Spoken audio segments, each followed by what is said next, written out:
Doctors with disabilities exist in small but measurable numbers. How did they navigate their journey? What were the challenges?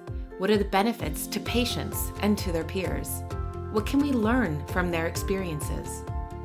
My name is Lisa Meeks, and I'm thrilled to bring you the Docs with Disabilities podcast.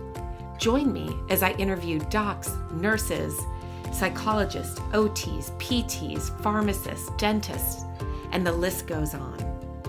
I'll also be interviewing the researchers and policymakers that ensure medicine remains an equal opportunity profession.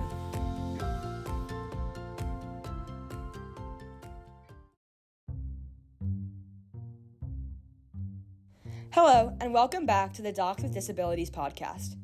Today we are joined by Dr. Joshua Wilder, a podiatrist at Ankle and Foot Centers of America in Atlanta, Georgia. In this episode, Dr. Wilder discusses his experiences as a gay Black man with a disability, insights he has gained as a lifelong patient, and how these experiences impacted his practice. We begin with an introduction by Dr. Wilder and a discussion about his motivation to go into medicine.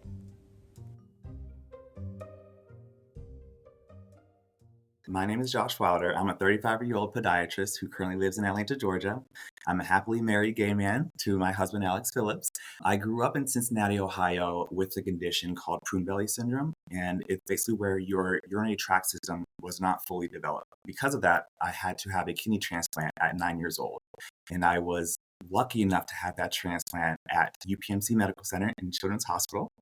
This is going to be a really great conversation for our listeners. You are our first podiatrist, so I'm so excited. Why don't you tell us about what drove you to medicine?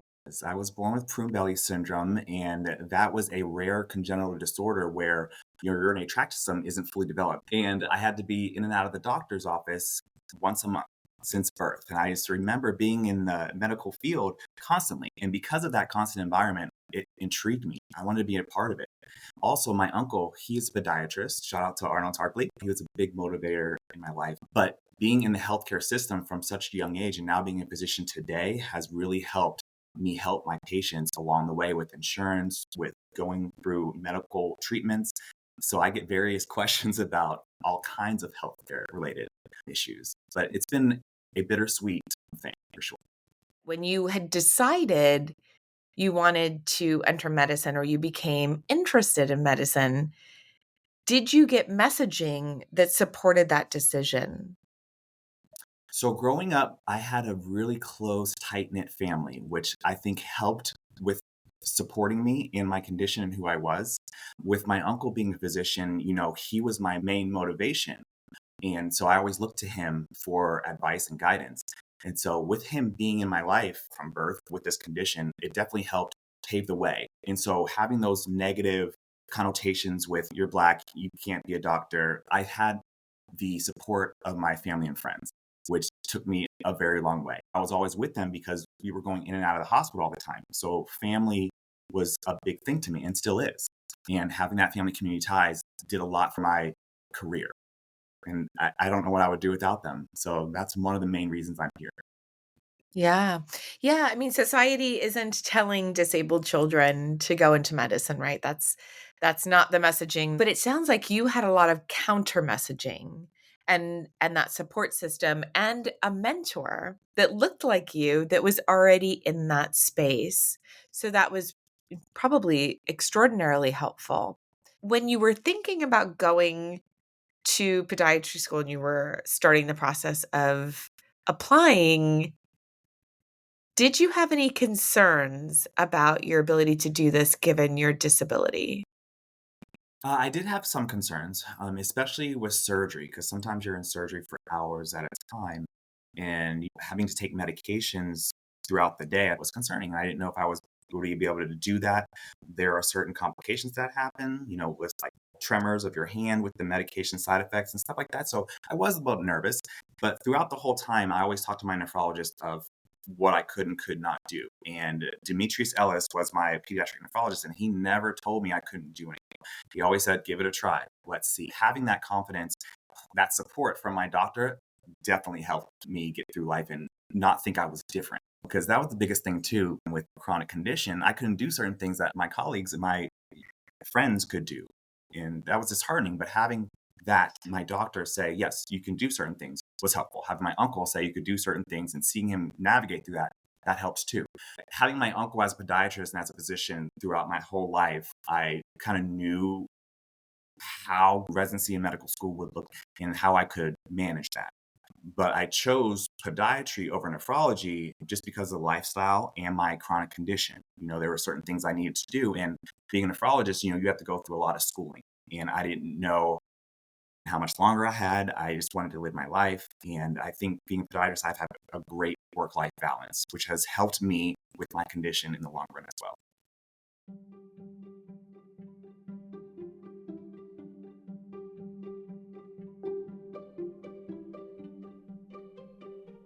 Do you think people knew about your disability? Did you talk about it? Or was this something that you didn't bring into the conversation? It was a part of me and not something I really talked about. Because when people look at me, they don't really think I have any condition. They're like, patients come in and have really large and really significant comorbidities. And they say, you would never know about that. You're a young snapper. And then I said, actually, if you would know my history of kidney transplant, total gastrectomy, having to take medication twice daily, it's a lot. It's significant for sure. And being a Black gay man going through healthcare and getting to the residency medical school, I tried to stay away from going to my private life. It's just a part of me. And if you ask, then I would tell people. And so only my close friends, my close colleagues really knew about it. But after kind of getting this little stance with Survivor, it's kind of helped me be more comfortable with myself and advocate for who I am and my condition and for those who look and sound like me. For every Black gay little girl, boy who never thought they could do this with a disability. So I think it's important because there's nothing about us without us. So for me to be out there and talking about who I am and what's going on with me is a big thing. And that's been a big deal over my life to get used to and to be comfortable with who I am.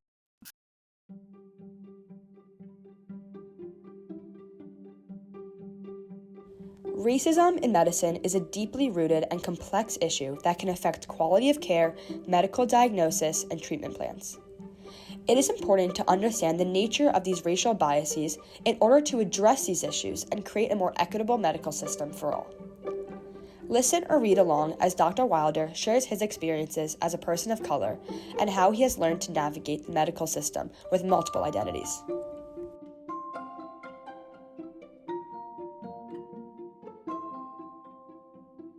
Can you say more about any experiences that you had where you might not have been so well received, or there may have been assumptions about your abilities? So as a Black gay man in the healthcare system with a chronic disability, it has been hard at certain times, especially navigating insurances, copays, deductibles, pharmacies to get medications. There have been certain instances where I feel like racism and other prejudgments have been put upon me. For example, coming out of college, I didn't know about all that insurance jargon. My parents basically took care of it. But then at 26, you're on your own. So I was trying to figure it out. And I remember the first time I was going to pick up my medication, which are immunosuppressants to make sure that my body doesn't attack my kidney, which are very expensive. I was going in and he asked me for an astounding amount of money. And I was like, what do you mean? Like, what is that? And then he was trying to talk to me on insurance, and just how he was talking to me was very degrading. And I felt racism from it. And it just made me want to leave and not want to do anything. So in that instance, I definitely felt for a lot of society, as minorities, people of color don't get the same opportunities as others sometimes, especially with these conditions. And so at that moment, I definitely realized this can be very bad. Being a physician now and being able to treat people with disabilities chronically, I get to tell them about kind of my experiences and how to navigate through them. Because being in that environment since birth, having a chronic condition, being a minority, it's helped me pave the way and do certain things so my patients can get what they need.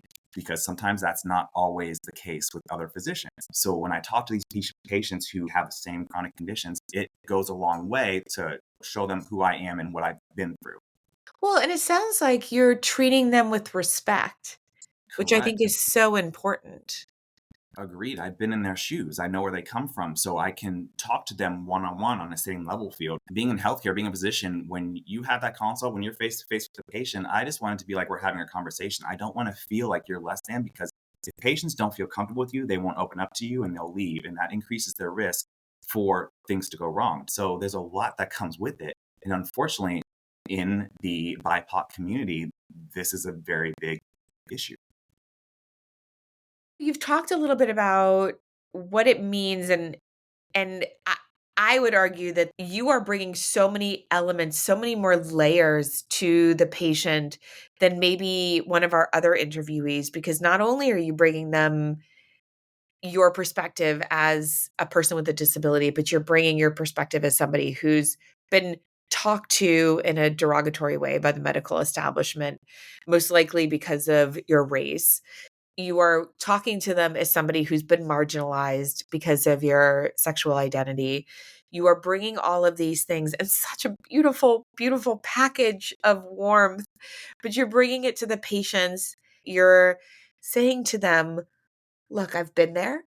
I understand how difficult this can be. Let me tell you what I've learned from my experience, and are able to help them, not just your clinical specialty, but navigating the medical establishment writ large. Absolutely. And I get a lot of patients who come in and they have this negative connotation with healthcare. It's mostly minorities just because of how healthcare has been centralized about certain kind of conditions. And unfortunately, minorities get the brunt of it.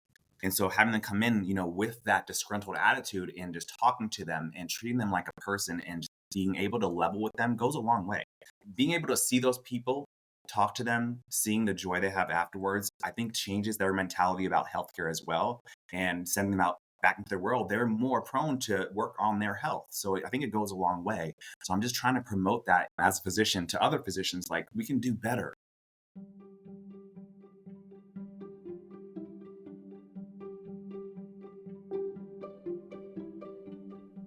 Let's switch gears and talk about you getting diagnosed with stomach cancer. This happened during medical school, and we have lots of medical trainees who are diagnosed for the very first time as a trainee. Well, how do you feel when you get that diagnosis? My first year of medical school, I was diagnosed with sickle cell carcinoma of the stomach. And it was secondary to being on immunosuppressant medications for so long because of my prune belly syndrome, my kidneys failing. And I just remember my first year of medical school, right before finals, I was having frequent bouts of diarrhea. I couldn't keep anything down. And I just thought, oh, it's the stress of med school. Medical school is stressful. You're always grinding. You barely have time to eat because you need to study. So I went spring break, saw my mom. She saw all this going on, and instantly she was like, what's wrong? We're going to the doctor. And I was admitted. They did an endoscopy and a colonoscopy, and they diagnosed me with sickle cell carcinoma and a B cell lymphoma. So right before finals with medical school, I'm doing great. I'm the top of my class. I felt like it was the end. Having that cancer, I think of the worst situation. And I was like, this is it. I went to my dean and I asked him, hey, I have this condition. I need to have surgery. I've been to multiple specialties. They all are saying the same thing. How can I do this and still stay in school? Is there a way? I remember him telling me, like, there's nothing we can do. You have to drop out, take care of yourself. So that was disheartening. So that made me go even lower. And I was doing so well in medical school. So I was like, this can't be it. This is not it. I got to go somewhere else. I got to talk to somebody else. So I went to the assistant dean, shout out to Lois Lott. And she was like, you know what? No, let's get this going. There's something we can do. Let's talk to people. So she went and did her thing behind the scenes and told me, you know what? Take as much time as you need. When you come back, take the finals and we'll go from there. And I remember after my surgery, I was in the hospital for about 4 weeks. And during that time, I was studying. My friends were helping me. They were making sure I stayed studying. And I was able to take my finals that next month and stayed in school, stayed with my class, and graduated at the top of my class. So navigating medical school, residency, fellowship with a chronic condition is hard. But if you have that support group, if you have that devotion, that dedication, you can do it. You can be fine for sure. But it's a struggle. It's a struggle.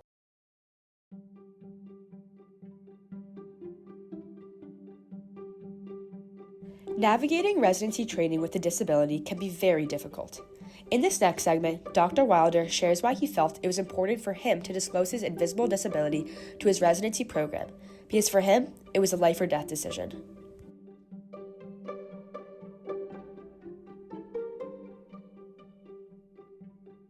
I did my residency at West Penn Hospital in Pittsburgh, Pennsylvania for 3 years in podiatry. At that time, I had to learn how to eat all over again for my gastrectomy because I couldn't eat big free meals like we're taught. I had to eat 6 to 8 smaller meals that were more healthy. The less processed the food was, the better it did with me. And so getting to the residency and being stressed out with all this and just trying to figure out how to eat, do patients figure out the hospital network was very difficult. I talked to my nephrologist constantly, made sure I went to the doctor when I needed to. I told the residency program I had the condition for sure. I told them that it might require me to have certain appointments and procedures done, and they worked with me. They were very, very friendly. They knew everything.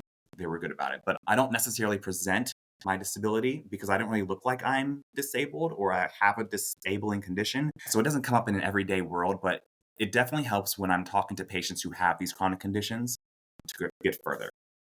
Having a disability that's not apparent, did you feel empowered to go to the residency program? Or was it just one of those things where it wasn't even an option to think about not going to them because literally it's life and death for you? Because it's life and death, exactly. Because it's a part of me, it's who I am. I figured it was better for them to know than not with that.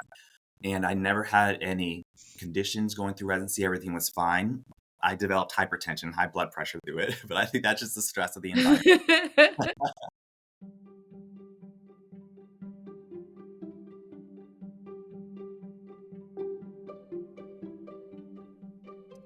Tell me about a time you were scared as a patient. What helped? So I remember this like it was yesterday. I remember going to the doctor on September 9th, 1997, and just for a regular checkup. And we always drove from Cincinnati to Pittsburgh because Pittsburgh was where Dr. Ellis was, but we lived in Cincinnati because of my dad's job. So every month we just went back and forth because he was so good. So it was just one of those times we had to go. And I remember everybody being so happy. You're doing great. Awesome. So we drove back home. And at 2:00 a.m., my mom's beeper or my beeper for my transplant went off. And I remember her coming in, getting everything together for me, getting me all dressed. And then at 3:00, we're out the door. We're heading to Pittsburgh. We're going to get this transplant, baby. It was amazing. I remember learning about it and being like, okay, we've been waiting for this forever. And then immediately, once we opened the door to the emergency department to go in, everything was so fast. I was being rushed through everything. I didn't have time to grasp what was happening. And when the IV went in, I was afraid of needles at 9 years old. So that really freaked me out. And then when all my families were around, they said, okay, you're going to go back. You're going to have surgery. That's when everything hit me all at once. I'm like, okay, I'm sick. I'm really going to surgery. I don't know if I'm going to wake up from this. And at 9 years old, that's really scary. That was the most scared I've ever been in my life. But the happiest I've ever been in my life was 2 days later when I was able to eat again and I had a banana split. And I was never able to have things with high protein because of my kidney condition, because I had to be on a strict diet so my kidney could function until I had the transplant. And so I was never able to have, hot dogs, hamburgers, anything that the kids really liked, ice cream. And so that second day, I remember my grandma going to Dairy Queen and getting me the biggest banana split in the world. And I ate that thing in like 5 minutes, I swear. It was the best banana split ever. And I will never forget that.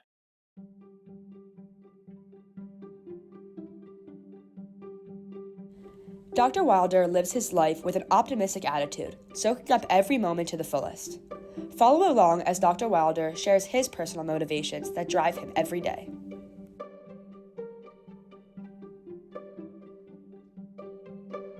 How do you maintain such a positive attitude?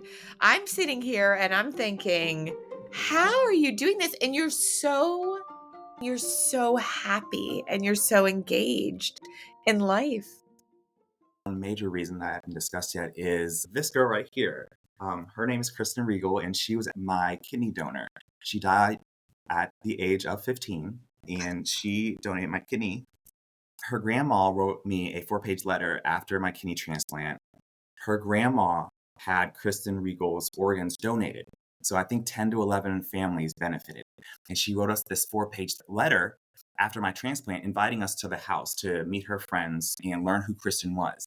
And I remember showing up and so excited to meet everybody. And we were the only ones that showed up. And that was kind of disheartening, but it was such an amazing experience. I learned who she was, her friends.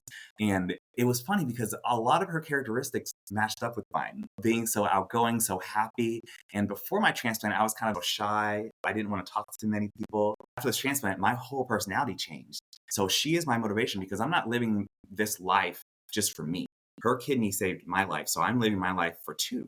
So I always think about that when I go through situations. I'm like, hey, it's another obstacle, but we can go through it because, Kristen, we have our life to live. We got a lot to do, girl. So she's always in my head. She's always with me. And so she sent this picture of her, that letter, and it's been a part of me in my wallet ever since. And whenever I have a struggle or I have something that I'm going through, I just take the picture out and remember, like, I wouldn't be here without her. So she's my definite main motivation for everything I do. First of all, thank you for going and seeing that grandmother. I can imagine taking something that isn't a good experience and trying to make it a better experience for multiple people. But I can't imagine writing that heartfelt letter and inviting people and having no one show up. I'm so glad you showed up. And what a beautiful way to honor her life, to decide to live yours to the fullest for both of you. Without her, there would be no me. And I think one of the reasons her grandmother reached out too is because she was diagnosed with cancer. She was sick. Her husband was sick, and she just wanted to see Kristen one more time. And she still lives today with me because we're living life, baby.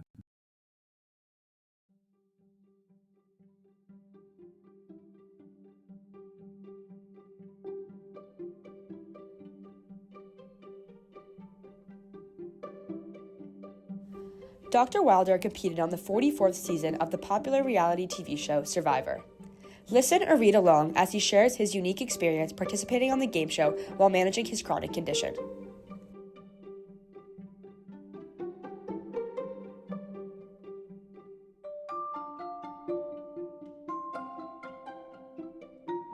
So Survivor is a reality TV show where 18 contestants are left in an island and divided into 3 tribes. And when you're in these tribes, you're working to become the sole survivor. If you win, then you get $1 million. And with that tribe dynamic, you're basically voting each other out, but trying to make it work with your society of 6 players. If you don't win certain games, then you are sent to tribal council where you vote each other out. And then your game is done. It's been 23 years since Survivor's been on. I've always been fascinated with the reality show. And this is family times for us. So we watch this every time it was on. And so seeing this and having this condition, I never thought I could do it because being a person with a kidney transplant and having renal issues, I had to go to doctors all the time. I had to take medication. I never thought I could be strong enough. At this stage now, I applied a year ago. I talked to my nephrologist, I talked to my general practitioner, I talked to my gastroenterologist, and I asked them, can I do this? Like, this is great. I would love to apply for this show. And they said, yes, you just have to do certain things. And I got casted.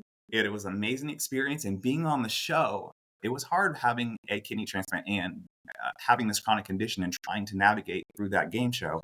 But being there and doing that has given me tremendous honor of being that advocate and being that person for people to look to and ask questions about the condition. I do think that the way people visualize disability is this person who's a shut-in, who's in their house, who can't do anything because of their disability. And we don't give enough space to consider, think about how people with disabilities can thrive.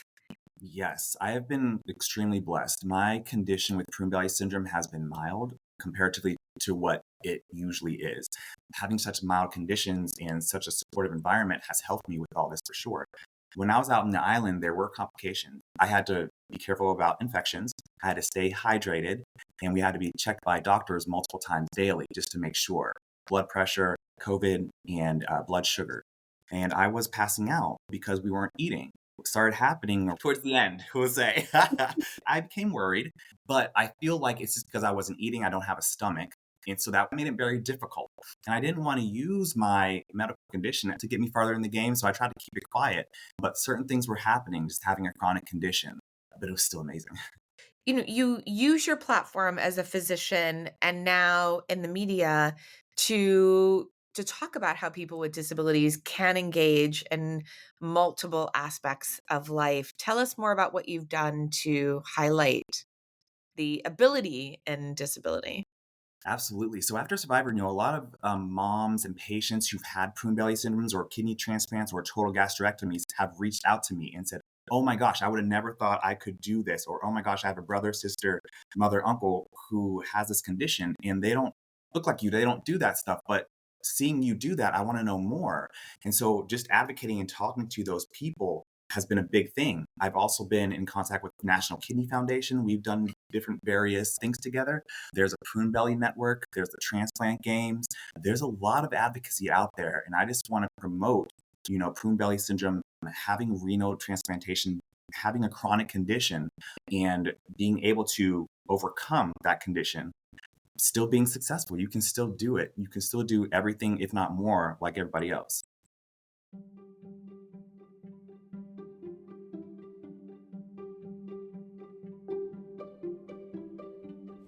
Gaining both professional and personal insight through his experiences as a constant patient and a podiatrist, Dr. Wilder shares a wealth of advice to the audience, including emphasizing the importance of determination, advocacy, and maintaining a healthy work-life balance.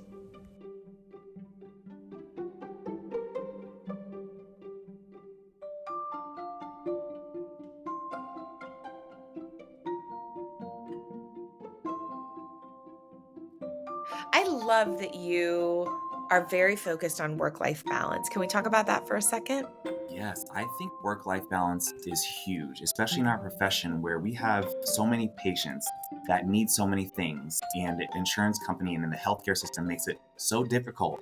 We have so much documentation and so much we have to do that patients and others don't realize that it can be exhausting and cause burnout, which is real. So for me, it was very important that I could be able to separate those two and dictate my own schedule and not constantly be on call and be at the hospital because that is a toll on your life. Especially having this chronic condition, I can't really afford for my condition to worsen because of the stress of the job. Mhm. I love helping people, I do, but if it's at the cost of my health, that's not going to work so well. And that's one of the reasons I applied for Survivor because I was told I could do this, so I'm going to do this and I'm going to make sure my patients are taken care of. But if this is what I wanted to do personally as a person, as a human, not as a physician, I'm going to do it. So I think taking vacations, taking time to reset, being completely honest with patients like, hey, I'm a person, I'm tired. So having an open communication with your patients is very important. So they don't expect you to be constantly for them 24/7. I love my patients, but I can't take care of them 24/7. So I think it's important for me to take a vacation, take personal time so that I can reset and come back and then be able to be 100% focused and not tired. So, yes, I think work life balance is important and burnout is real. And just be kind to your physician. They're doing the best. I promise. I love that. I think that we have created, unfortunately, this idea that you should be superhuman, that you shouldn't have any of those needs, that you should be able to sacrifice. In fact, sacrifice is rewarded. And it's unfortunate. I love the way you put it. You are a whole person. So be a whole person. I'm not a machine. And it Yeah. helps. My husband, he is in the healthcare setting. We met in residency. Shout out to Alex Phillips. I love you. Because of that, it makes it a little bit easier, just to come home and talk and just relax. I don't like really bring work home. That's why separating it is very important. Get all my notes and everything done at work, even if it's at 9 o'clock at night. But I just make sure I keep everything separate. Absolutely. So there will be a lot of people listening to this episode, and among them may be a student who wants to go into podiatry. Certainly among them will be students of color. Absolutely among them will be students that identify as part of the LGBTQI community. What advice do you give to these students?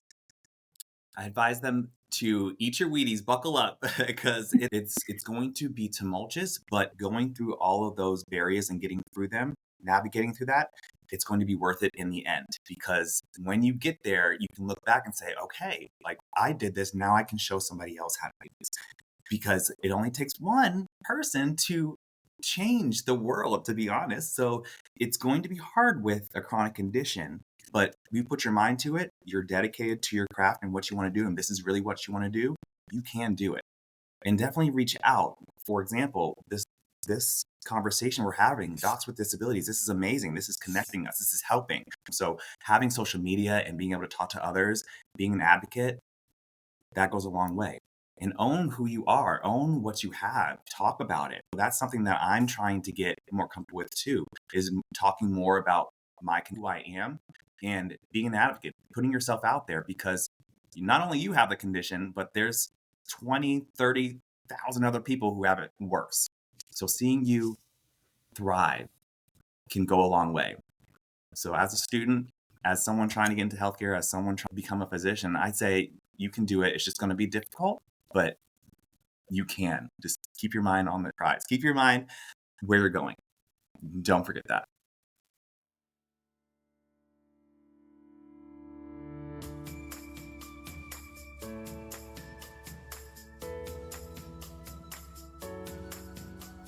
Special thanks to Dr. Joshua Wilder for generously sharing his dual perspective as a patient and podiatrist, recounting his survivor experiences, and imparting valuable wisdom during today's discussion.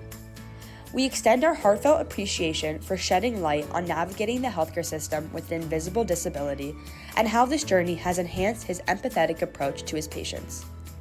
To our audience, a sincere thank you for joining us in this episode. We invite you to subscribe to our podcast and look forward to having you tune in again. This podcast is a creation of the Docs with Disabilities Initiative, supported in part from the University of Michigan Medical School Department of Family Medicine M-Disability Initiative, the Stanford Medicine Alliance for Disability, Inclusion, and Equity, and the Ford Foundation. The views expressed in this podcast do not necessarily represent those of the hosts, their respective institutions, or the sponsors. Released under a Creative Commons Attribution, Non-Commercial, Non-Derivative License, this episode was produced by Lisa Meeks, Gabe Abrams, and Jaden Sachs, with the valuable assistance of our audio editor, Jacob Feeman.